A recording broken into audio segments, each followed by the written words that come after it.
buntis yung talbos natin ka-farmer. Na lapit ng bubungan, malapad na yung pinagay natin ka-farmer. Talagang dapat 6 meters ang lapad ng ating balag. Kailangan na ilagay.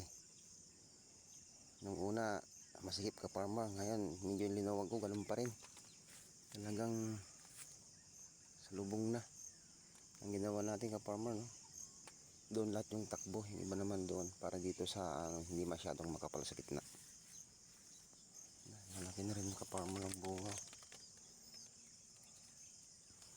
Halos mga 2 pirasong ganito ka-farmer, 1 kilo na. 3 ganyan.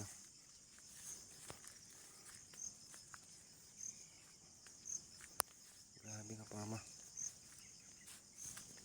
Ang bunga. Yan, dikit-dikit ka-farmer, oh. Yan.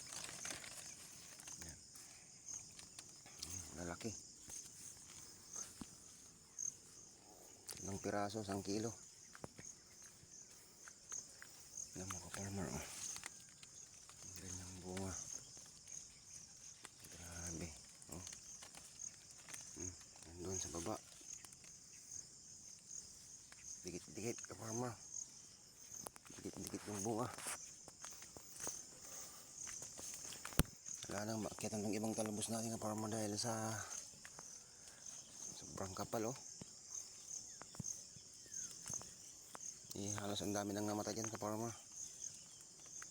Yan, tulad dito, 2 puno yung layo niya ka-farmer. Halos 2 meters na yung layo dun. Ganyan pa rin, oh. Abot. Ito naman, sobra sa kabila. Grabe, pero dami din siyang bunga ka-farmer. Dilim na rito sa silong. Yan, oh. Halos wala na, salubong na ka-farmer.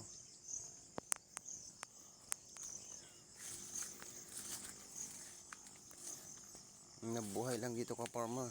Lahat ng palay natin nasa mga 200. Wala pa yata kasi yung iba nating nilagay na dito ka-farmer, nalinagay yung mga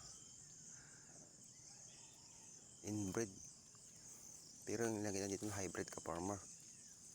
I-notice tayo, mahal ng buto, kaya yung mga tumubo sa ampalaya natin ng galingan niyang iba, ang mga nabuhay lang sa hybrid natin mga 150.